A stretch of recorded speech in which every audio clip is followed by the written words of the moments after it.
大家好，欢迎收听阿红之声，我阿红啊。我偷刀的啦。大家晚安哈。那我们今天直播哈。首先一开始还是说哈，我们那个点灯的活动还有批榴莲的活动啊，都在进行。那我们会在1月20日左右啊，我们要停止接受报名，因为1月20号就要办法会了嘛。前面的时间老师尽量都很忙，好不好？那要给老师忙碌的一个时间。因为这次啊，所有原物料啊，还有人力调度啊，是还蛮难的哦。这个是真的是今年特别难过。那人呢不好调啊，那个还有一些资源呢也不好去弄，所以老师还去协调一下。所以批榴莲的啊，老师会尽快，大概都批完了啦。这个通常都在时间以内啊，1个礼拜内你都会收到啊，没什么问题。榴莲的尽量还是报一下啊，那个这个人的报个人。那为了帮各位省钱，你有一家有3个人以上的，你就报整户的啊，这样比较可以节约一下我们的一个经费。还有还有什么事呢？没什么事。好，最重要的事情是啊，这个我们上个礼拜三，上礼拜几啊？礼拜5还是礼拜4？我忘了。前几天了。我最近忙了婚恋地案，就是我们的柯文哲前市长啊，他这个被放出来了啊。我们说他就被起诉28年嘛。那后来好像隔天吧，还当天晚上就放出来了。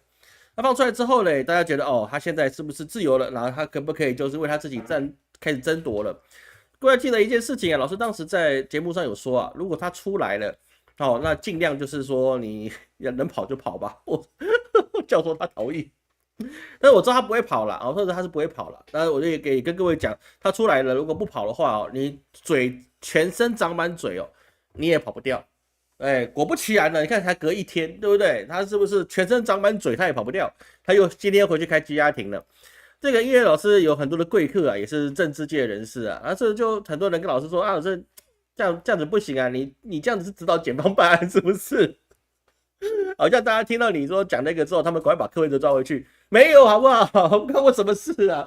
我一个过气的网红，对不对？你这我那么过气的，是不是？没像以前日正当中的时候这样过气了啊？你说我在红的时候，你可能还有一点影响力啊。那我现在都已经过气了，感谢各位的那个垂怜支持还能够继续下去啊。不然的话，其实我现在算是还蛮糟糕的一个流量。当然了，这也是因为有很多的力量啊，让老师可能没办法像以前那么火。那我尽量吧。但实际上来说啊，就是说这各方面的跟老师在抱怨啊，或在说明啊，有政治界的或者是其他的一些不同产业的人跟老师讲这件事情。我说这个没有办法，因为他的运就是这样，你要我怎么去说呢？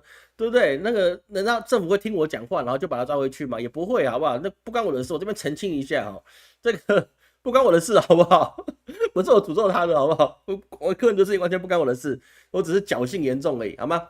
那在这个情况之下，你说他有没有被羁押回去？其实重点已经不是很重要了，重点是你这股力量啊，是让他干不下去啊。所以是说，我们也看到那个柯前市长出来的时候啊，他说他希望那个黄国昌我们之前也提过了，只是老师用代称去讲了，不晓得各位有没有记得这件事情？当时我就说啊，半年前的时候我就说啊，到最后应该就是那个某昌某黄，你就得去接这个党主席这个应该是半年前吧，我相信各位有记得的就有记得吧，我都已经讲过了，就是说你这个没办法，你就一定得要去处理这件事情，因为他的时运啊，柯文哲的时运啊，扛不起这个党主席的，因为他的政治运已经走得差不多了既然走得差不多，你要说要他怎么去面对这些事情，这真的是有困难。所以他这次羁押庭无论有没有放回去啊，他其实基本上他持党主席的状况是不是有一点点应验到我们之前所讲的。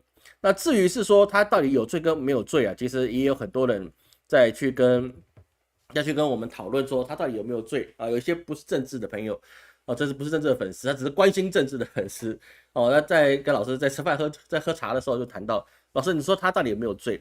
我是跟你讲啊，他这次3000万都还是跟别人借来的借的管道其实大家都猜得出来因为他们的金主就那几个，对不对？那个大概都是借来的，他哪来有办法的钱他怎么会有钱去缴这个保释金？他本身就是没钱。我跟你讲真的，这个命盘翻出来有些人他就藏得住钱，有些人他就藏不住钱，有些人他有财运，有些人就是没有财运。没有财运的你就做好累积财富，你还是可以富贵。有财运的你不去争取，财运就在你面前走过去这个老师见了太多的。有些人他看起来就是有钱人，但是他过得有点什么，有点凄凉。为什么呢？因为钱在他面前的时候，他选择放弃，你知道吗？会有这种人，我跟你讲是有的。那也有人是说他没有这个钱，他就硬要去赚那个大笔进入的钱。我告诉你，这个心态是不对的。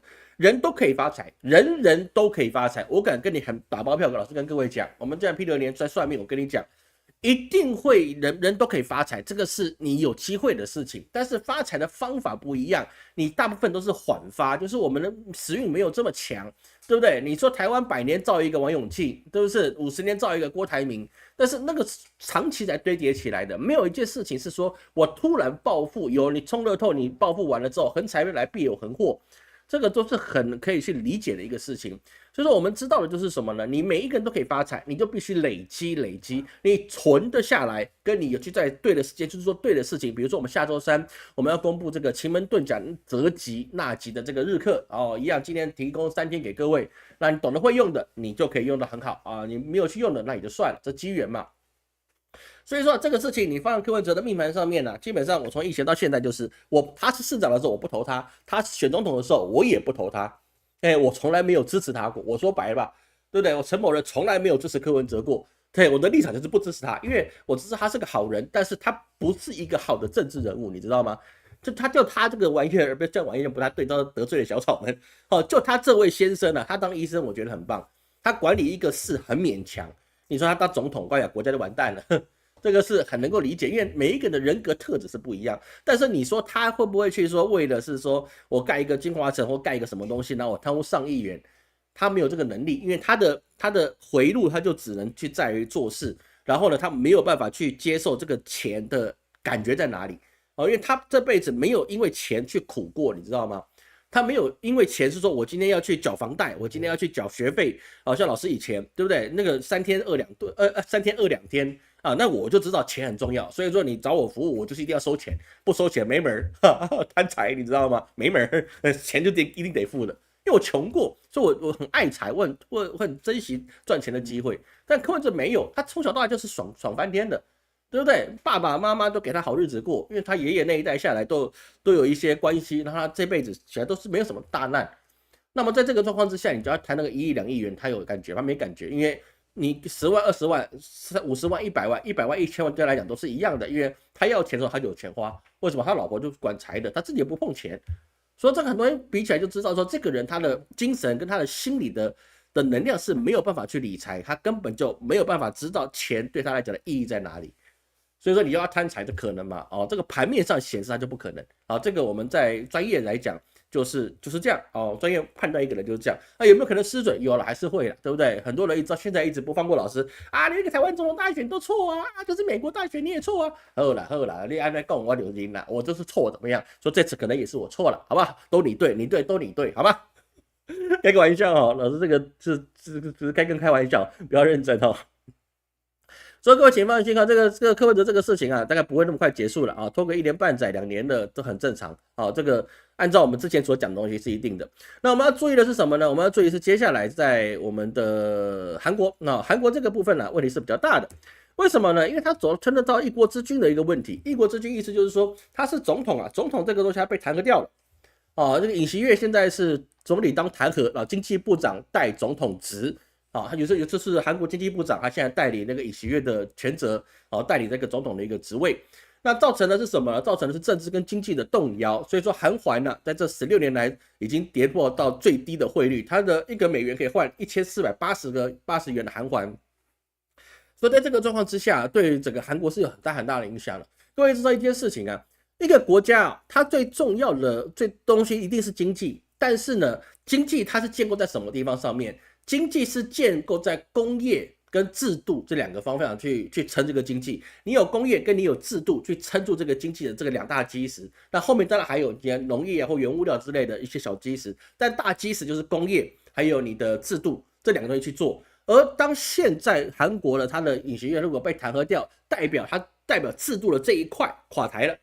比如说它政治不稳，你制度现在模糊不清，因为你现在的经济部长他能够行使总统的权利，但是他没有办法背负长期施政的策略，因为他是临时赶鸭子上架的，所以他没有办法是说我拿到这个总统的名气之后，我立刻可以召开我所有内阁权位，然后呢，我赶快把国家拨乱反正，办不到好，办不到，他就是来一个什么，就来一个跑龙套的，被推上去的，你就负责带一个东西，就这样子，对不对？哦，这个在中华民国历史上也有啊，某人总统他也是代理一下而已，这没有什么用，对不对？他就只是来过个场啊，时间到我就下去，我根本就不想练在这个职位，因为他没有能力，没有民意基础，也没有政治基础的状况之下，你就只能上去当一个傀儡总统啊，其他事情呢就由别人去命令你该怎么做，或协调你该怎么做。那包含他们韩国的政治，他们的一个政治之外，他们还有经济的财阀，也要告诉他你该怎么做。所以在这个状况之下，韩国的经济就会被外资所不看好，因为我不知道你下一个总统是谁，你下一个总统要选，你可能还要大概2、3个月的时间。那么在这个时候，你们能做什么呢？如果选上来的又是一个激进派的，或是一个你是用民粹上来的，那么你可以受信任吗？啊，你们的整个政治的制度会不会是延续下去呢？完全是不知道。所以在这个不知道的状况之下，韩国的政治跟经济不稳定的状况之下呢，那么它在亚洲的经济所占的席位更低。韩国本身的一个社会稳定度也会下降。这个民变这种事情啊，就是说百姓上街头抗议啊，这固然是令人称快啊，就是人民的力量嘛，对不对？这各历朝历代啊，所有东西你要到改朝换代，然后到这个建设中心啊，都是靠人民的力量。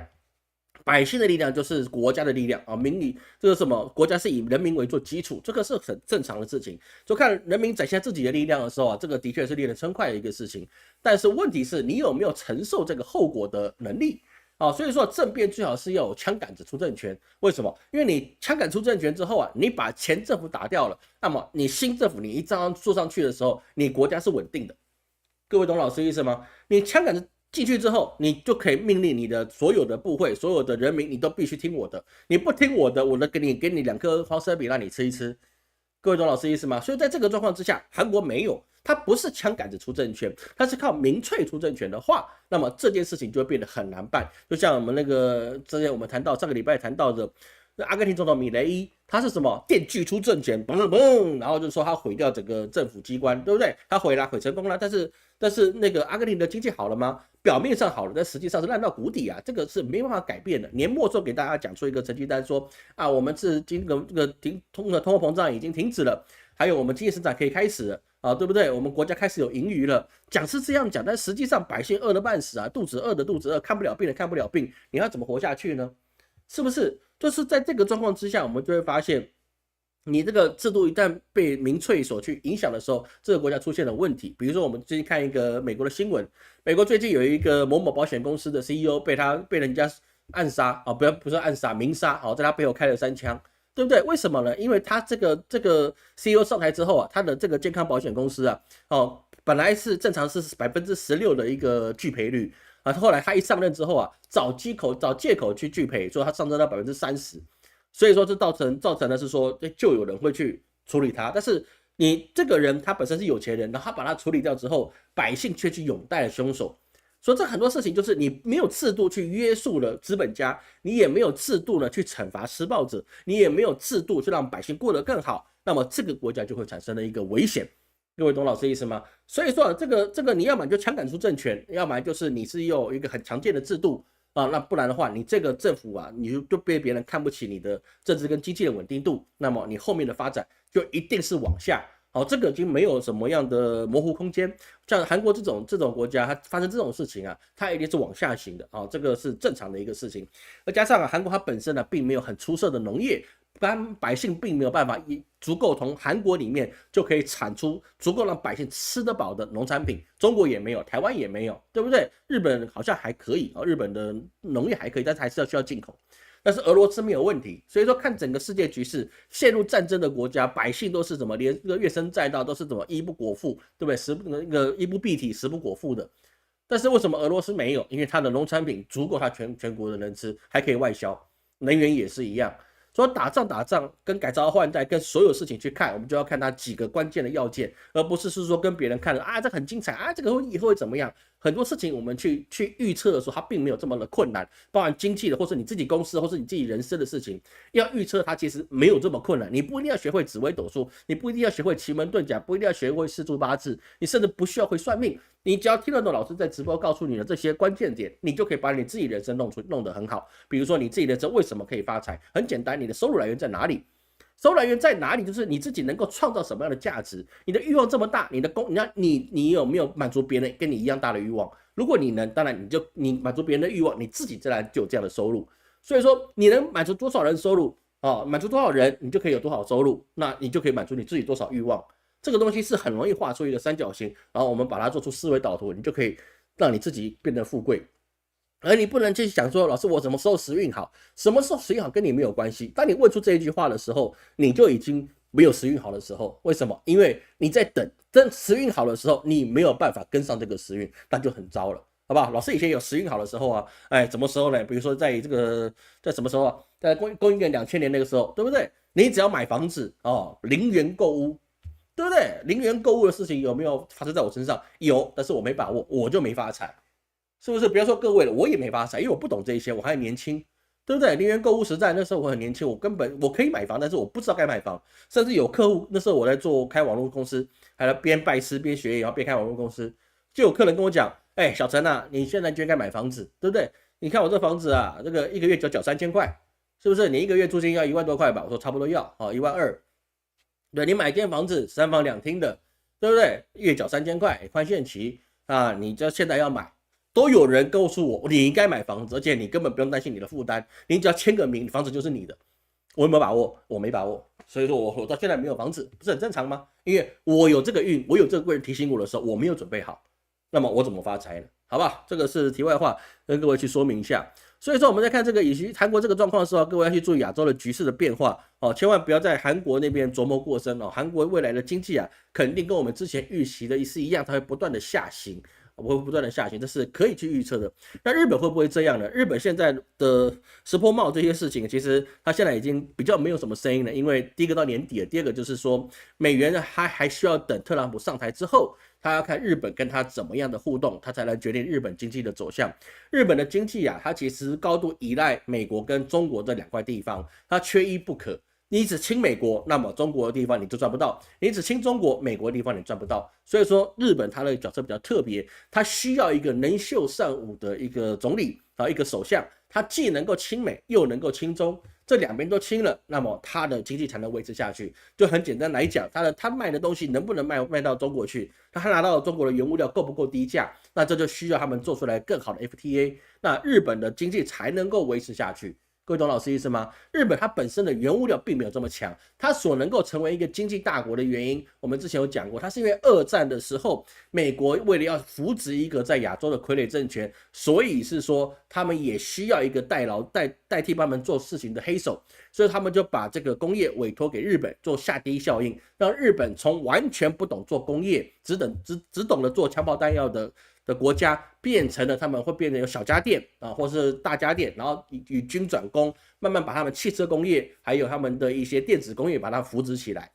这个是因为他那个时间是有的，所以他有贵人扶持，他有那个成功背景。那日本有没有把握？他把握了，所以他一跃变成工业强国。下一个工业强国大家知道台湾，台湾也是一样，美国的下跌效应，因为蒋中正败退来台，所以是那个美国要给那个中华民国一点生存空间。所以就给台湾的工业你下订单各种就小家电订单或是工业电子零件的订单所以说台湾也起来，因为美国那时候世界 GDP 很强大，所以他扶持台湾跟日本这个东西就可以跟中国叫板这个是他们的一个政策。那台湾有没有受益者获利？也是有没有把握？也有，比如说什么？比如说台积电。台积电它就是在没有人反应状况之下把它做起来了。那美国觉得你台湾小打小闹，你做不起来，台湾有没有做起来？做起来了。所以它就需要天时地利跟人和，你有没有去把握这件事情？所以说你懂了这些逻辑之后你的人生很难不成功。说实在的，很难不成功，好不好？这个是一个很重要的地方。所以说亚洲局势我们现在唯一只需要看的是什么？看中国，因为中国现在的动静观瞻我们等一下会谈到中国动静观瞻会造成了我们半个地球它所有的局势的一个变化，好吗？好，看各位什么问题我先看一下。柯文哲是不是要积压了？是正在搞他是不是开积压庭吗？我刚才在直播前我还问金老师，你帮我看一下柯文哲压回去了没？还没，好像还在开就等他压吧，不是他压，等他开完庭吧不能说他压，这样子大家不高兴柯文哲这个事情其实大概就是这样我觉得啦他是跟我的预期不会太远了，你没有把这个官司打到2027年、2028年这个事情是不会结束的啦。这个不可能轻易放过他。我说实在的，同等级的贪污案，桃园那位就没有事，对不对？没事，说你没事你就没事，是不是？新竹那一位，也没事，说你没事你就没事。柯文哲有没有事？当然有事。为什么？因为你跟谁都不讲事儿，那你当然要出事，很正常的一个事情，好吗？大陆一口气展示到2款6代机，我知道它那个三角形很像飞碟那个，我觉得真是蛮厉害的，真的是蛮厉害的。他是不是秀肌肉给川建国？他给全世界看，你敢跟我打，我就跟你打。我告诉你，中国会打仗的地方，我们等一下会谈到，好吗？然后今天大家可能跑去看柯文哲，今天来的人比较少，感谢各位170多位的铁粉，各位好朋友，各位愿意给老师机会，来去跟各位讲课的各位好朋友感谢你们。那记得帮老师按个赞，给老师一个精神上的鼓励，好吗？所以从这个地方来看呢，我们刚才谈到，刚才有朋友在讲说，他们2款的一个战斗机2款战斗机这个地方要出现。那中国的一个局势，它也变成很需要注意的。比如说什么地方呢？比如说现在印度从印度那个地方之前中资撤了蛮多了，但最后在我们中印他们签了一个6项声明之后，现在有很多的中资似乎已经开始要回到印度去经营。但是这个是又发生一件事情了莫迪他发了中印6道声明之后他又在他们的2国交界处里面盖了碉堡放双管高射炮。这个事情当然就让北京是很感冒，就说你这个人你是不是有点毛病，对不对？我们刚刚撤军，刚刚握手言和，然后你现在要开始盖碉堡放一个双管高射炮，那这个意思就很简单，就是我要给他国民去看，我并没有跟中国投降，但是那个碉堡有没有用？那个碉堡一点毛用都没有。说实在的，那个碉堡一点毛用都没有，随便打随便掉。中国它有足够的能力，可以从北斗或是它的国内去发射一颗导弹，那个碉堡立刻就消失在地图上。是碉堡以前很有用，因为中国以前没有导弹，说中印边境或是打中越战争、陈越战争的时候，他们的一个损伤是很大的。但现在中国最厉害就是无人设备。你在那边在坐在那边，阿生在那边吃咖喱，我就放一个韭菜泡过去，把你给炸了你这个碉堡也没有用。但是这个碉堡是一个宣示性作用，代表印度似乎是在虎视眈眈中国这个对于2国之间是一个很不友好的讯号。就像韩国之前用萨德系统准备去做这个指向中国这件事情，那这个事情就觉得中国就很感冒，你是不是对我有意见了，对不对？所以拿炮指的人家这个事情是一个不合理的，但是你核弹可不可以指人家当然也是可以的这个核弹是可以指人家，但是你这种炮这个东西你在和平时间你这样做就等于是一种挑衅的意味这个是一个很不理想的一个事情。而在中国我们看到除了是说印度回到中国之后，中国自己本身的一个态度是什么呢？那目前在这个国台办发言人他在圣诞节那一天，也就12月25号那一天，他们就做了一个事情，什么呢？他说的原文是这样原文了，我念的是原文，不是我帮他解释的他说的事情是什么呢？他说中国共产党政府人民始终把解决台湾问题、实现祖国统一作为矢志不渝的历史任务，祖国必须统一，也必然统一。这件意思就很简单了，收回台湾那是他必然要去做的事情。而9·2共识有没有用？我说白了，现在谁上台讲9·2共识都没毛用。因为时间已经站在他们那边了，实力跟时间都在大陆手上，都在共产党手上，你跟他叫板，你有没有毛病啊？那是没办法的。所以说，这个他们的国台办发言人也在12月25号的时候说，9·2共识是明确界定两岸关系的性质，是两岸关系的政治基础和台海和平稳定的定海神针。但是这个9·2共识已经被民进党污名化，不是我说民进党污名化这个是国台办发言人陈冰华所说的，跟我没有关系，好吧？我不是我的意见我是转述而已。所以说有人问他说，一国两制在澳门实践对台湾有没有意义那当然他们也是有释放善意的，他就那个国台办就说将继续团结台湾同胞，积极探索2制的台湾方案，丰富和平统一的实践。这个有没有跟老师之前所讲的，就是说统一了，那基本上还是走台制的机会高，就像香港还是走香港制的机会高。为什么？因为你没有办法很快去改变一个地方的所有政治制度。重点是什么？重点是没有人配合你为什么？因为你所有的公务人员考的都是台湾跟中华民国的一个法律是不是？所有的规定、所有法律、所有流程都是按照我们中华民国的制度去做。香港也是一样，香港被租借99年，99年来都是按照他们的一个制度去行事。你怎么可能一瞬之间改掉人家所有的一个习惯呢？所以到现在，港币是故意不换的啦，但是他们的制度本身的一个流程还是按照香港的一个过去的制度去运行的。这个是很明白的事情。说台湾你后面被打下之后，台湾还会有健保，还会不会有劳保啊？那个有些人担心说就没有了，不会，它还是会有的。为什么？因为它需要让1代、2代甚至3代人的时间，至少2代了啊，2代就是40年的时间，你至少需要40年的时间，让整个制度回归的一致，那么这个才会可能说慢慢的变成一国一制啊，这个才会有这样的状况，不然你是很难的。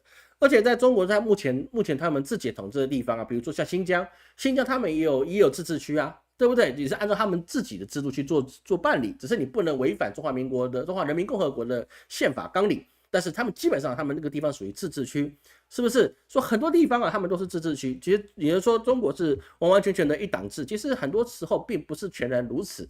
该自治的地方，他还是让他去自治啊；不该自治的地方，他也不会让你去自治啊。比如说以前什么汕头这个故事，可能只有在中国大陆的朋友铁粉才知道。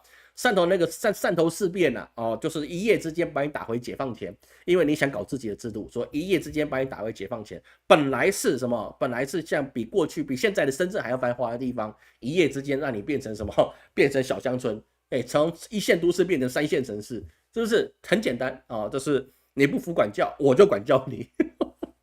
说他有没有是不是集权？政府本来就应该这样嘛，对不对？有问题的地方，我们还是要去解决。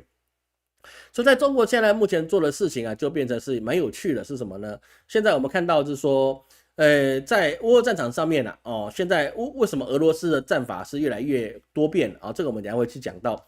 但是我们主要是要先看到中国中国它本身现在的一个经济他们包含他们的医疗的问题，还有包含他们自己的对外的一些措施，他现在应该做得更加强烈。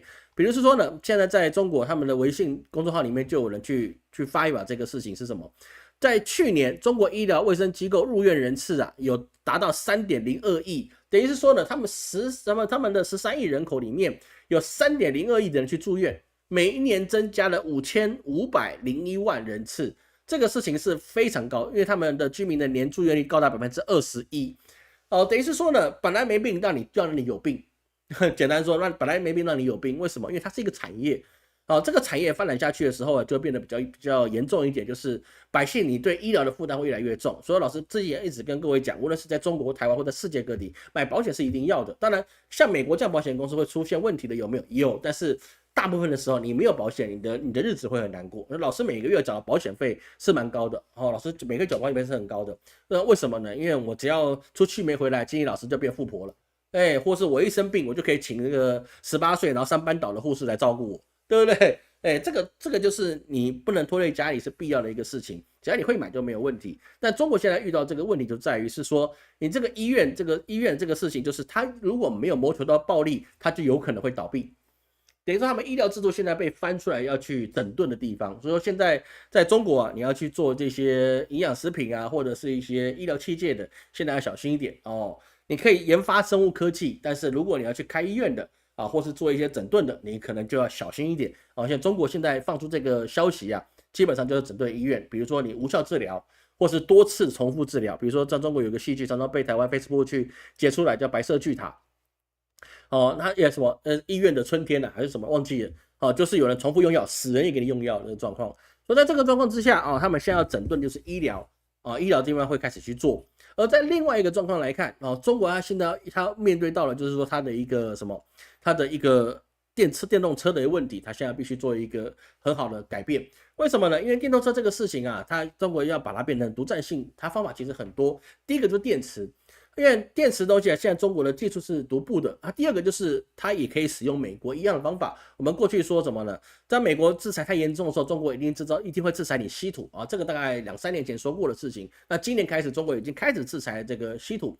所以说，在这个稀土一再制裁的状况之下，那你其他国家你要制造出跟中国一样优越的电池，这个几率就会比较低，概率就会下降。为什么？因为你没有原料，你没有犯错的机会。一个产品要做出来，它必须要不断的去实验。就像你跟老师拜师去学命理也是一样，你是师资班的好，或者你是通识班的也好，你会算不对，你怎么算不对？你算不对那就对了，因为你不对你才会对。你不能一开始就算对，因为你一开始算对那太奇怪了。我教的是真的，但是你一定会算不对，你就必须从不对里面找到对的东西，那你就会越来越成熟。那工业也是一样，所以说当你稀土去禁止去让它输出之后，你就让其他国外的人，你要取得这个稀土不容易。我要研发一些导弹，我要研发一些工业用品，或者我要研发一些更好的一些电池，我就不容易。为什么？因为我没有材料去研究，我每一个原料都很贵。那就不容易做这件事情，所以你只有美国去制裁中国的高科技嘛？其实中国也在制裁全世界的高科技，因为它只要把稀土限制住，别人取得就不容易，不容易你就才从其他地方拿到这些稀土原料，你就变得不容易，那么你研发速度就会变慢，跟各位懂老师意思吗？而在这个状况之下，美国现在也是一直想要不断的去制裁中国的高科技，包含它的一个成熟制程的光刻机也想去制裁，但是美国商务部长雷蒙多他快这个卸任了嘛，因为拜登下台了嘛。那么美国商务部长雷蒙多他就说过了最近还说了一件实话，是什么实话呢？他说了，美国在这场晶片竞赛中要去阻止中国，那是一个白费功夫。未来必须加快创新的脚步，才能够领先中国。所以说呢，他认为是说530亿美元的晶片法案比出口管制更加有效。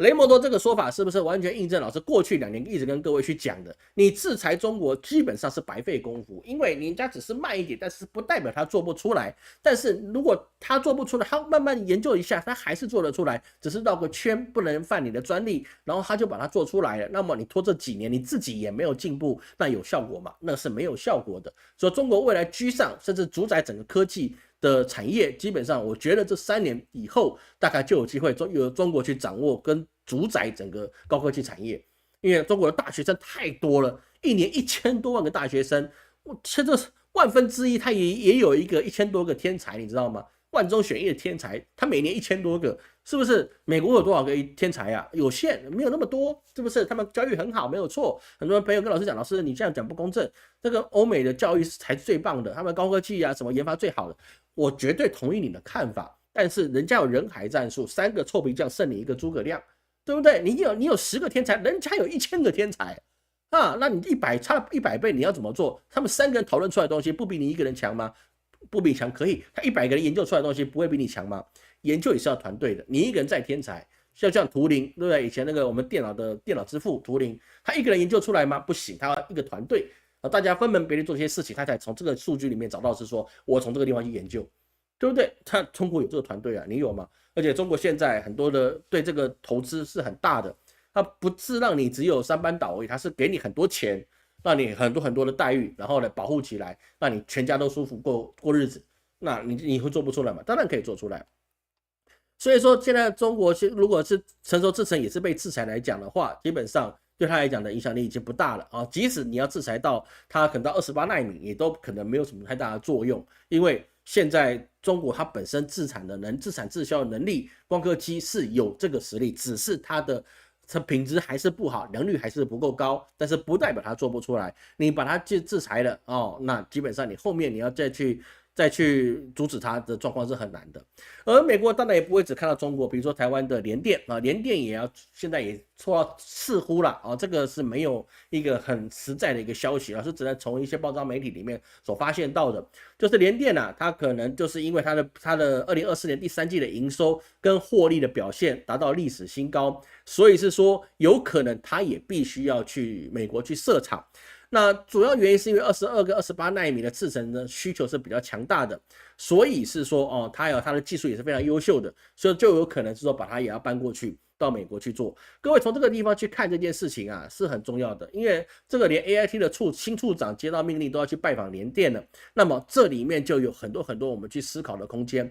为什么呢？各位你要去知道一件事情，中国最近有一件美国最近有一件事情是一个非常有趣的，是什么呢？美国那边有传出一个消息，就是说这个哪天两岸战争打起来的时候，他们要首先炸毁的就是什么？台积电。这个不是新闻啦，说实在的，这个2、3年前我们也谈过这件事情。你这要炸毁台积电这个事情能不能达到？不容易。我说实在的，这个事情是不容易的，因为现在这个时代跟过去台北大轰炸那个二战之后那个时代是不一样的。你现在要去做轰炸台北或者轰炸新竹这个事情可能不容易的只是说他想要把台积电变成焦土阵真的是不容易的。但是如果他把联电这些，他并不是完全的一个尖端制程的公司，你要迁走，那么就有可能我们可以猜疑到一件事情，就是两岸之间的最后时间可能就快到了他们自己评估起来这个时间可能快到，由美国他们单方评估，因为快到的状况之下，他才更急着要把台湾他们能够掌握的产业都把它移到美国去。这样状况之下，至少技术留在他那边，那么他之后可能在美国是不是才不会断供的问题会出现。所以说这个事情我们值得注意的不是说台湾的那个经济是不是被他们掏空，重要的事情是他们为什么现在要对联电去进行道德劝说提到的劝说，这个事情值得我们台湾的同胞你必须要去搞清楚这个事情是一个比较大的一个问题。所以说现在美国的状况它除了说把台积电或联电这些高科技厂把它占过去之外，有一个很重大的问题我们也可以从其他地方去看到。比如说什么呢比如说像日本从日本我们可以看到一件事情，日本它是一个在近代我们的经济史上面是一个很重要的时间，那一条国家。什么样最重要呢？当我们台湾还在用 BB 扣的时候，那大陆还在用小灵通的时候，日本已经有可以传简讯的或传图片的，甚至发 email 的，甚至还可以打字的手机电话出来了。各位知道吗？日本以前的电话，像日本的朋友应该知道折叠机对吧？一样是蝴蝶机 PHS， 但是它可以插一个键盘，你就可以打字了，你就可以回 email 了，你就可以是上网，都没有什么问题了。所以它发展速度就是这么样的快。但是为什么现在日本它现在基本上已经没有办法做出自己的手机了？比如说无论是 Sony 或是 Ericsson， 他们基本上对市场的占有率已经没有了包含了现在我们可以看到的是什么呢？现在日本的持有 iPhone 的比率高达 50%， 高达 50%日本人有 50% 以上的人手机是持有的是什么？持有的是 iPhone 是苹果手机。那其他的手机，就尤其日制手机就变得越来越薄弱当然他们中制手机也不多，还是有。那这个地从日本的这个工业的问题，还有他们的一个高科技的发展我们可以得到一个理论这个理论的是来自于叫做加拉巴哥化。加拉巴哥化这有点绕口。加拉巴哥化它是什么样的理论呢？什么样的经济理论呢？它的经济理论就是在封闭的环境之内虽然你可以在你既有的工业基础上面做研发做推进，但是如果你发展的一个方向本身就不是正确的，那等到外来的制度外来的商品来去对你做反倾销的时候，或是你自己的产业我觉得我东西做得很好，然后我推到世界的时候，才发现原来我外面的环境跟我本身的环境是不一样的，那么就会产生了什么？你原来的产业，原来的系统性的发展会产生的整个是崩坏的样子产生，就像日本的手机，还有我们的那个什么超级神机 Nokia 都是这样，因为你碰到外来的环境，你没有做到变化的时候，你就可能会有加拉巴哥化，这就是封闭式的问题产生。而这个问题为什么从日本去发生出来呢？因为美国也遇到这样的加拉巴哥化，因为特朗普他要的事情就是我所有东西你都得回美国来我不管你们成本高不高，我也不管我适不适合在我美国生产，都不重要，重要是你们都得回到美国来，因为你们必须花钱请我们老百姓去上班。至于你赚不赚钱，会不会亏本，东西卖不卖得掉，我不管。重点是你得回来美国，从我美国的土地去生长出去。这个问题就变成什么？封闭化，因为它还有外在什么？第一个，它需要把你人拉进来；第二个，它外面盖了一个什么关税的围墙。那么这就是一个新版的加拉巴哥化的一个经济制度。各位懂老师的意思吗？所以我们在看整个世界在经济上发展的时候我们就可以知道中国它为什么发展的快的原因，不是因为它闭门造车，也不是因为它要去自己做研发，而是它的东西不断的向外去扩张，包含它的电动车，包含它的手机，包含它的5G 设备，它一直不断的找寻中国以外的市场，我半买半相送，我都要在你那边去生根。所以说它就突破它自己的围墙，然后要往外去延伸。所以对于中国来讲，一带一路重不重要？一带一路很重要，重要原因就是在于他要把他自己的商品辐射到四面八方去，然后收集了什么各地的使用者体验，哪里做得好，哪里做得不好，哪里需要改进，哪里不符合他们的环境需求，高湿度的、高纬度的、还有炎热的、寒冷的，或是极度干燥的，这些对他们的电子零件或他们使用习惯有没有什么影响？那么这个地方就会变得很重要。比如说有些地方可能不能有相机，可能有些地方你不能够上网啊，可能都有这个状况。比如非洲啊，你就不容易上网。是不是你就变成是说你只能用 WiFi？ 那你自己的5G 发射器是不是就可以省略？那给他更廉价的手机？所以这个东西就变成是说，它辐射到世界各地之后，它所得到的数据就会变得比较完善。你光中国内部已经够多的大数据了，那么它有世界的数据的时候，会变成怎么样？它当然它的发展是会更好的。所以是说啊，中国很简单啊，先要人要富，先修路，这个也不是近代所讲的，很简单，中国的思路就是这样来的。因为你要富，你就得修路，有路就有钱，有钱大家花，这是不是这样的道理呢？各位懂老师意思吗？所以说我们看到现在很多的一个事情啊，就变成很需要去争执的地方。就像我们的一个封面，为什么讲的是一个法庭上在抗争？它不只是柯文哲的问题，也包含了什么？也包含每一个国家的政治，它去争执的点，基本上就没有一件事情是针对你们怎么样把你的工业跟你的制度变得更完善，而是我在抢那个位置，我在抢胜负。那么这些发展怎么会好呢？好吧，包含了我们什么，无论是阿根廷，无论是德国、法国、英国啊，这都是现在遇到一样的问题。这个是我们现在要去非常注意的啊，这个是不容易的一个事情，好吗？好，看各位有什么问题哈？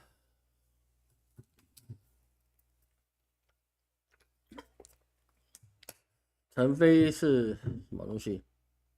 陈飞是一个像银杏叶子哦，就是那个三角形那个嘛。好，谢谢大家的支持哈。南韩飞机出事不止哦，还有我们的阿塞拜然那边飞机也出问题，很多地方都出问题，所以说。最近真的飞机一直掉啊，真的是令人感到很遗憾啊。这个几年不掉一次，但是你一个月掉了好几架飞机，上面都是我们的百姓，都是我们的同胞啊。所以说老师，看那个真的跟金老师实在是很煎熬。各位也还是注意到一件事情啊，这个老师额外去提醒啊，在天气在变化，你不要管你是不是老人或是年轻人了，你们要注重你自己的身体健康。我说真的。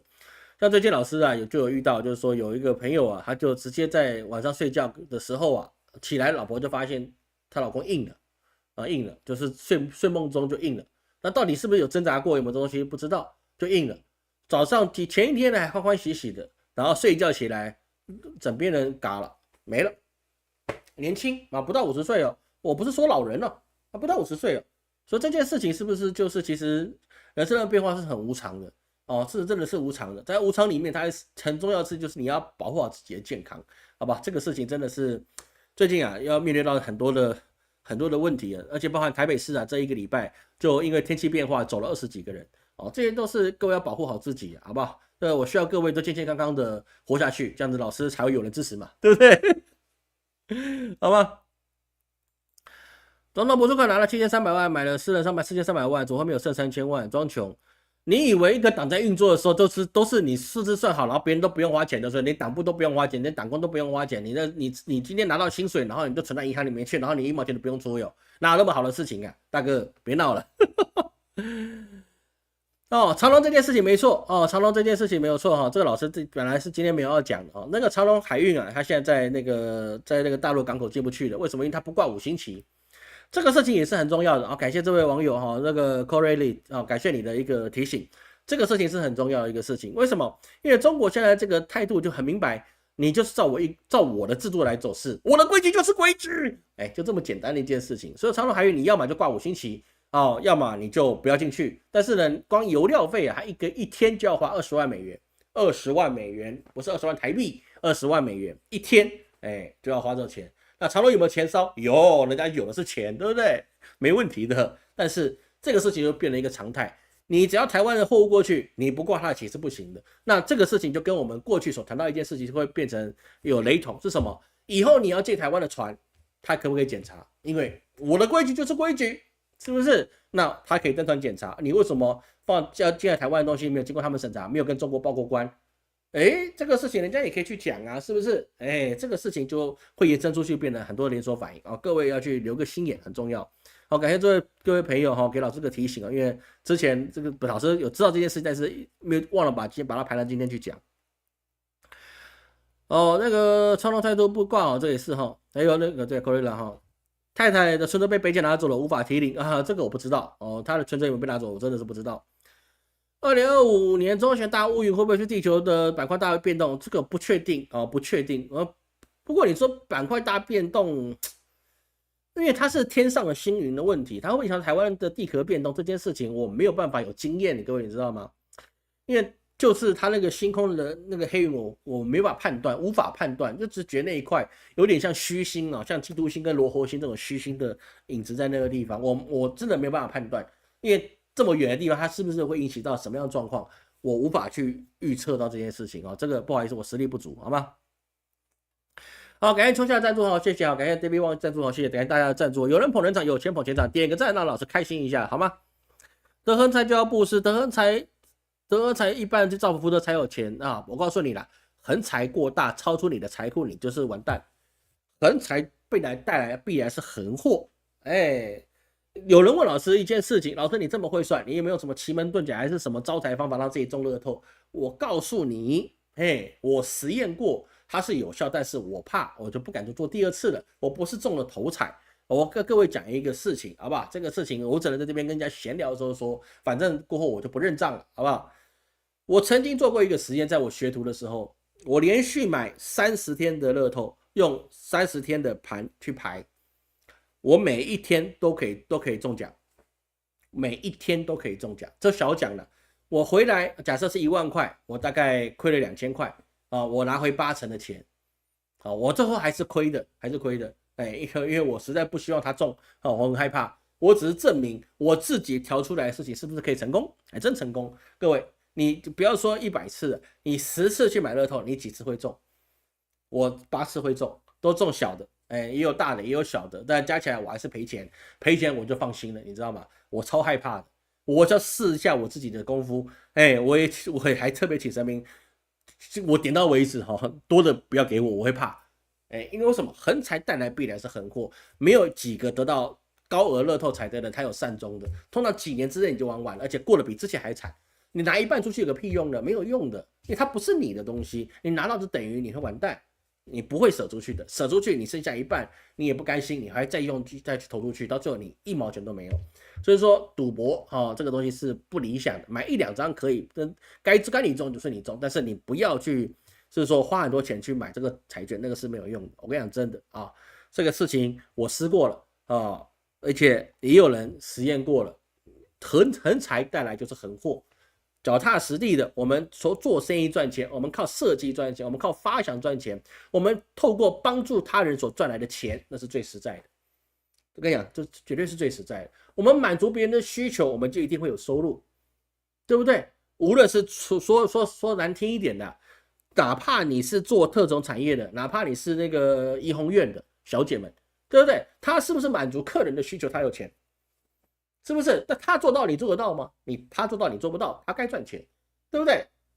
是不是这样？你满足别人想要的东西，你就会赚钱那当然，你卖粮食，因为别人要吃，你就赚钱；你卖衣服，别人要吃，你就赚钱；你卖设计、卖理想、卖很多东西，别人只要愿意买单，你就赚钱。哪一个总统哪一个政治人物，他去选市长、选乡长、选里长、选总统的，他不是卖一个理想给你，然后你们就把票给他，是不是买单？对不对？你提供他们提供我们想听的，我就把票给他，是不是这样？这事情没有什么太大的问题，好吗？这事情没有太大问题，各位要去记得，横财不可求，求横财必有横祸这个是一定的，好吗？好，我们接下去我们现在看到乌俄之战，乌俄之战这件事情是非常有意思的。各位，你要看乌俄之战的时候，我们一定要一直观察它的一个战术的演变。这乌俄之战其实我们可以从比较长远的历史来去看。这个俄罗斯它过去就是苏联苏联他们打仗的方法就很简单，我以绝对的优势兵力，我就去碾压你。所以他们过去的坦克之战是非常强大的，但强大归强大，常常也会踢铁板。所以二战状况之下，他跟德军对垒的时候，苏军并没有得到太多的好处。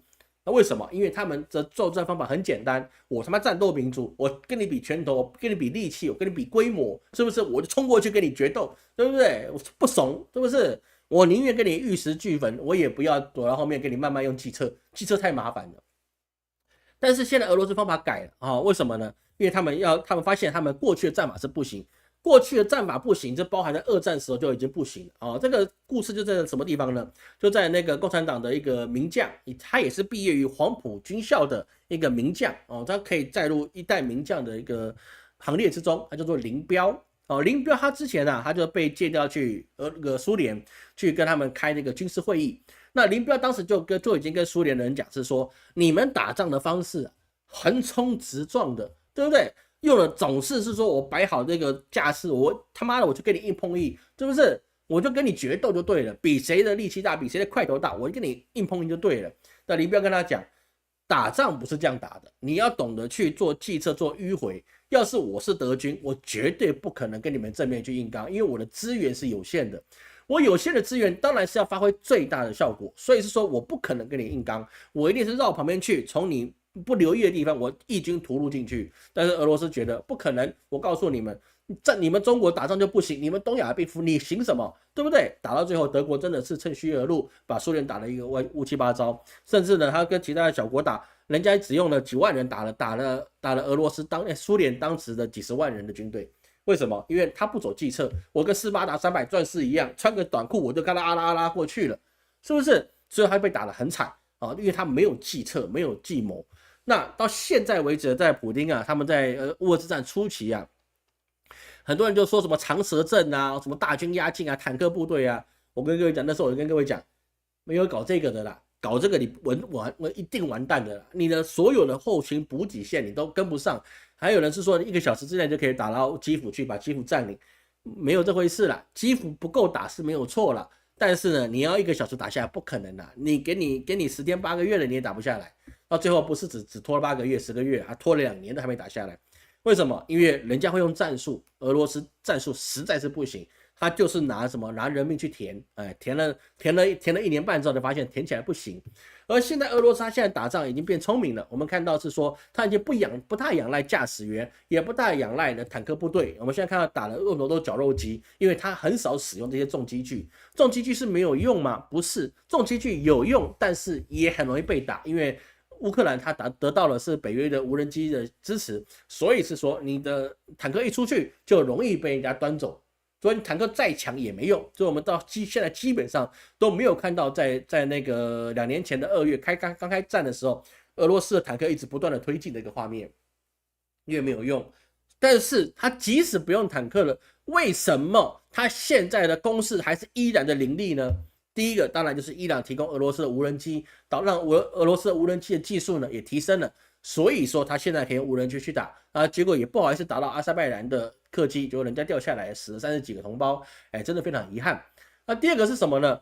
第二个就是现在俄罗斯他在城镇上去推进的时候，使用的是什么样的一个载具呢？就是你装士兵的是什么样的载具呢？是坦克吗？不是。运兵车吗？不是。还是你用摩托车？也算是，也算不是。为什么说也算是也算不是呢？他们的确是用摩托车但是呢，他们不是烧油的。他们是用中国出产的小电驴、电瓶车。俄罗斯先用电瓶车让单兵去进行了移动。那单兵移动用电瓶车有什么好处呢？你热侦察就侦察不到，因为它没有烧油，它没有高温，它没有排气管。第一个没有声音，第二个呢，它也没有什么温度。那么你要去抓它不容易。各位懂老师意思吗？所以说现在很多人说啊，你中国去支持俄罗斯这个侵略乌克兰，现在抓到证据了，因为俄罗斯买他的小电驴。中国那个电瓶车，对不对？直接让单兵骑上去，骑的这个赤兔马，不吃草的赤兔马，直接往前冲。那单价又低，你知道吗？他那个载具很便宜的对他们打仗来讲，那个钱不是什么钱啊，骑没了就没了，丢了它，不要的都可以因为它没有什么高科技技术，被乌克兰拿走也没有用，因为你充电吧，你自己再骑呗，不然呢？所以他们有这样的载具状况之下，所以说现在俄罗斯他们的推进速度。他们的成本，第一个成本变低了，第二个它的一个不可测性变高了。那第三个就是他们使用他们的真果树他们真果树的这个极音速导弹，就变成他们3管齐下的状况，就让整个乌克兰的战场变得非常的一个危急。危急到什么事情呢？危急到是说你现在在波兰已经有北约的军队砸进去了。为什么？因为他觉得俄罗斯接下来要打的，因为他连基辅都敢打了，那么他有没有可能突袭一下，直接长驱直入？然后或是直接去从那个乌西那个地方封锁起来，然后慢慢一点一点的把乌克兰吃掉。好，这个是有这个风险，但是达到没有这么容易，但是有这个风险。因为那个俄罗斯你要去封锁边境，你必须要军队派过去，那你的补给线可能也是不够的。但是如果透过一些战术性的核弹，那把它的跟波兰之间的边境把它炸一炸，那么它还是可以做到的。但是最大的问题就是说，现在北约能够做的事情又变少了。为什么？因为现在乌俄之战让欧洲陷入了能源危机。那你现在继续的让乌俄之战让它继续持续下去的话，那么明年2025年欧洲的整个 GDP 跟他们的百姓的生存就面临到更严峻的挑战。据老师说的是更严峻的挑战，因为他的状况会更加的恶化。不是因为说他跟之前一样都被制裁习惯了，他未来没事。不会的，它的成本就会再一次的去叠高，因为原来我们可以扛的，现在我不能再扛了。那加上你之前可以耗的老底你也耗完了，所以说我不得不再去叠加起来，来得到我原有的东西。所以说欧洲的状况会变得很糟糕。就不要说欧洲了，亚洲现在的状况也是很糟糕的。其实各位在年底我们在算我们自己家计本的时候，你可以发现到一件事情，就是我们的收入没有降低，我们甚至收入还提高了啊！我业绩变好了，我收入提高了，但是我的存款变少了，我的负债增加了。为什么？因为我的生活成本提高了，对不对？我本来我每一个月我可能家庭的一个基本饮食，我可能就需要15000哦。像老师家里跟这么多小孩都长大了，对不对？高中生、国中生的吃的东西也是变多了，花的钱也变多了。那么我们吃的东西假设都维持在饮食的部分啊，当然你就开始提升了。那我的支出提升了，但是我生活品质没有提升啊。我生活品质没有办法提升，但是我支出的确变高了。我本来买的一个饼干，那本来是有300G 的，现在也是300G，但是多了50G 的空气，对不对？有没有可能包装一样大，但是旁边多了一个 U 型，然后让它里面的空间变小了？这是什么？那叫做减价式的通膨，对不对？减价式通膨那是会有的。所以我们发现整个世界所有的景气是变得很糟。老师也去访问过一些物流公司的朋友啊，比如说是顺丰啊，或者是一些做物流的哦，那都是老朋友了。然后就问他最近的生意忙不忙？他说很忙啊，因为过年前，然后那个派送量都很大，所以他们每天都很忙。但是我就问他们一句，跟去年比起来呢？那答案就是有差，真的是有差。为什么有差？因为我没钱了，我礼就少送一点。我不送礼，我打个电话致意一下也可以。我不用一些物流公司了，我搞个邮政，可不可以？因为我可能寄的就是一些日历本啊，或是一些笔记本，或是文创用品，成本降低了，心意也送到了。以前送的是什么？什么进口的饼干啊、洋酒啊，现在不用了。为什么？因为我的收入成本啊，生活成本变高了，我的经营成本也变高了，我利润下降了，但是我营业额上升了。一切都变成假象的事情会产生，所以说乌俄之战它影响了，它不是只影响一个地方，影响的是我们所有人的一个生活。只是我们温水煮青蛙，你感觉不出来。这事情对中国大陆有没有影响？有影响，对中国大陆还是有影响。但是毕竟它刚才已经达到了我们刚才所说的，它很多东西跟外国产生了一些合作，譬如是说牛肉啊，在肉品或是农产品，它不一定跟美国买，它可以跟巴西买，它可以跟其他国家去进口他们所多过剩的这些农产品，而他们也非常需要中国去跟他们购买这些农产品，所以它取得成本就可以比较低。那么比较低的状况之下，人民币它现在又开始要进行贬值，那很多事情就变成他们要承担的事情，就有一些微妙的一个变化。我卖出去外面的东西用美元结账，那么他得到的钱就变多了，因为你会有汇增汇益啊，这个就会有，不是汇损是汇增啊，就利水变高了。所以很多事情对中国来讲，他们的变化是一些值得去关注的，因为这么大的一个国家，他们的经济的体质啊，其实是一个很值得我们去了解啊。但是呢，目前为止，整个亚洲地区啊，从中国跟中国有关系比较深厚的，目前它所受到影响都会在比较小的地方哦，这个是一个很有趣、值得注意的地方。好，那我们最后看一下什么问题哈？没有什么问题哈。OK， 好，没有问题，我就继续把它讲完，剩下几分钟的时间我们把它讲完。然后在最后，我们讲到马斯克啊，伊隆马斯克就是设计特斯拉的这个老先生啊，不是老先生啦，就这个壮丁哦，他去讲了一件事情什么呢？马斯克在讲了美国破产在即，这不是我讲的，不要再说我唱衰美国了，好不好？马斯克就说了，美国破产在即，美元恐一文不值。这个事情有没有很严重啊？这个很严重，但是没那么容易啦。但是我只转述马斯克他的理论是什么呢？他理论是2024年美国美债的利息为 1.12 兆美元，联邦政府的收入为 4.92 兆美元。这个事情状况之下就变成是说，你光利息的钱就吃掉你 30% 以上的你的收入，那么你负债的利息就已经这么高了啊，根本就是可以算是高利贷了。那么你要怎么去处理呢？对不对？这一说意思就是美国整个政府的预算都在支付这些美债的利息，那么美国政府也快要破产了，那个时候你社会保险你都没钱了，医疗保险也没钱了，那么美国什么都没有了。这个状况就变成拜登他很愤怒，就是说他要驱逐马斯克，要没收他的公民权，但做得到吗？做不到，做不到啊，这个事情做不到。所以马斯克意思就是说，美国现在的经济政策就像欠卡债。你一直不断的以新债借旧债，债循环，你就只能一直不断的欠下去。那到最后，你是不是你只能用什么？你就只能够去使用把你的负债上限所取消掉，那你可以无限制的举债。而当你变成无限制举债的时候，那么大家对你的信任度就会降低，因为觉得你就是因为要付不出你的债务，所以说你才要去取消举债上限嘛。那么有人就说，那是不是美国可以来去卖那个他们的公家的土地来去筹钱呢？这个想法当然也是有人传出来啊，就是卖公有地来去补美国的一个经济漏洞。那这个事情啊，其实在美国商务部在2015年有去估计，美国政府所拥有的土地价值为 1.8 兆美元，这个挺多的，它可以支付你1年的利息耶，对不对？不错，是不是？这问题大不大？2015年当然新的收的美元是比较高的，但是怎么算？我们算到现在 2.2 兆美元，卖了美国政府的国有地之后，他也只能支付2年的利息。所以说马斯克他的想法是不是有一点正确？他的确是有点正确的，但是有没有可能因为这个事情，那美元变得不是国际货币呢？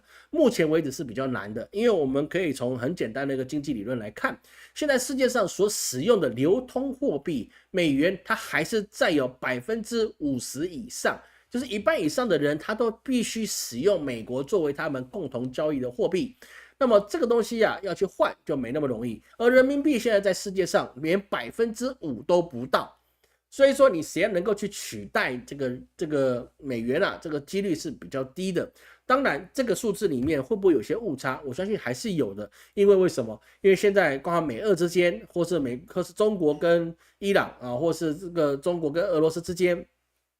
他们很多的东西是变成本币交易，甚至是以物易物的。说这个东西有没有算进去在这个数字里面？那这个是不知道的啊，这个老师并不能去知道这件事情有没有。但是目前为止是比较难的。所以在美国快要破产的状况之下，美国的下一任总统川普老先生他要求巴拿马运河归还给美国，那这个事情能够达到吗？你形势比人强，你的货币非常强大，你的经济旺盛到不得了，不得了。然后呢，你还要是什么？你的军事实力是全球唯一强大的。那么他提这个问题是可能可以达到的事情，因为过去他就是因为这样的实力才能够做成巴拿马运河嘛，对不对？但是现在你没有这个实力啊，这是没有办法的事情。那么现在也去想是说，是不是把加拿大变成美国的一州？那问题就在于是说，加拿大连现在的总理杜鲁道他自己都要下台了。他内阁已经大洗牌了，对不对？那个杜鲁道都快被提不信任案了。那么你要怎么能够让加拿大可以继续听美国的话？这个有问题啊，这个是有问题的啊。杜鲁道现在可能都要被整肃下台了。所以说，当一个后任的总统，他对雄心壮志就是要去把别人的国家的东西变成自己国家的东西，他的支持者听得会很爽，因为 everything is ours， 对不对？这是什么呢？就是在老师去西安旅游的时候啊，就有个导游跟老师讲，不是导游了，就是当地的粉丝朋友啊，跟老师讲一个笑话啊，这个什么呢？很简单，秦始皇他们讲一句很名言，饿的都是饿的，意思是什么呢？意思就是他看得到的都是他的，对不对？当地的粉丝朋友啊，那个很久没见了，你还在看台追老师节目的话，我就会找你了，因为西安东西还蛮好吃的。所以说啊，美国现在也讲这句话，但是秦始皇这个实力，川普老先生没有这个实力，因为美国已经没钱之外，他的百姓也活不下去。各位去知道一件事情是，美国现在的医疗体制啊，这为什么中国现在问题要被挖出来？因为他们看到了美国现在的体制是医疗体制非常非常糟糕的。你看病，既然医生要帮你治疗之前，你必须先问过你的保险公司愿不愿意理赔。如果保险公司不愿意理赔，那么对不起，我就不能帮你治这个病，因为你付不起这个钱。而这个保险公司如果不同意你做这个，不同意你去治疗这个病，那么你自费去治疗了，然后呢，后面要去产生其他的医疗的手术的时候，保险公司也可以拒赔，因为我不同意你治疗，你怎么可以去治疗？你治疗出来的后续的一些费用，我当然不会认啊。所以说这个事情啊，在美国现在变成是一个非常严重的问题，但是呢，能改吗？很难。为什么？因为这个事情牵扯到的资本利益太大了。但是在中国能不能改？中国是可以改的，在亚洲地区是比较能够去处理的，因为我们的对百姓的容忍度跟包容度是比较高的，我们对百姓是比较好的。你要说的整个全世界里面，我告诉你，亚洲啊，尤其是中港澳台哦，这个对我们的百姓的看重度真的是比较高的，好，把百姓当人的状况是比较多的。撇开政治意图来看哦，真的是整个亚洲这边啊，靠中国这一块，中国啦、日本啦，还有韩国啦、新加坡、马来西亚这些啊，这个大亚洲状况之下。是比较把百姓的命当命，但是你在欧美国家，你这真的是不容易啦啊！但是你没钱可不可以看病？还是可以啊！像很多人润人出去就说他们用白卡啊，看了不用病，什么甜甜圈对不对？看了一次腰，阿姨可能要动手术，给你收5000块那美金。哦，这个事情很多事情都在这个地方产生，变成是你中产阶级的你就没办法生病，你一生病你就变成破落户，哎，甚至有些小朋友他可能一出来要动一下心脏手术，对不对？第一期还没做完，你就欠医院100多万美元，100多万美元啊！人家1年才赚6万美元，你100万美元你要怎么拉还？怎么还？你告诉我怎么还？80%给保险公司报销好了，你还有2成呢，对不对？你怎么还？你根本还不起，是不是？所以说现在医疗的问题啊，一定是未来是要整顿的地方啊。所以无论是在欧美或者是在中国啊，未来的医疗问题啊，一定是大力整顿。整顿到后来结果怎么样呢？哎，很难说，好吧？这真的是很难说，好吗？好，那我们今天的直播哈到这边哈已经超过时间了哦。后面一些小事情我们可以在周间去看啊，比如是说那个 WHO 啊 ，WHO 川普说他要撤出，那这个事情是比较不容易的哦。他上台会不会真的撤很难讲。但是最重要的事情是啊，川普他要求北约成员国的防卫开支增加到 GDP 的5%，还有就是说美国继续向乌克兰提供军事援助啊，那必须要你们都达到 GDP 到5%，那美国才愿意继续出钱。很多事情啊，其实。看起来不是什么大事呢，但是它对未来的影响是比较高的，因为毕竟我们可以知道，特朗普老先生啊，他是希望乌克兰战争就此结束，到你俄罗斯打到哪里，你就哪里就结束。所以最可怕的就是老师认为的，现在打一个象征性的决战，就是我打哪里，哪里就是我家。那打在这个东西一旦化成了约定成熟的境界之后，以后就进入到一个全世界全新的战国时代，因为我打到哪里就可以和谈，打下来的都是我的，包含以色列打下来的都是我的，俄罗斯打下来都是我的，台湾也可以，美国跟中国也可以说，台湾打下来就是我的。那这样状况之下，你还有弱国的生存空间吗？联合国的存在不就是像一场笑话了吗？感谢各位今天收看啊！记得还没报点灯的，我们到年底了哈，今天也是我们2024年最后一场直播。应该是的，直播应该最后一场了，其他应该都是录播。那老师啊，在这边呢，还是感谢各位啊。我们从2019年老师开频道到现在啊，已经堂堂迈入了第6年的时间了。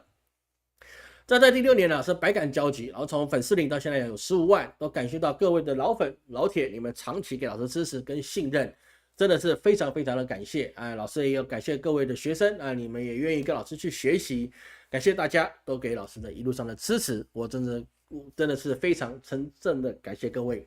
那我们的点灯还有我们 P6连的要有还没做的啊，各位可以报名一下。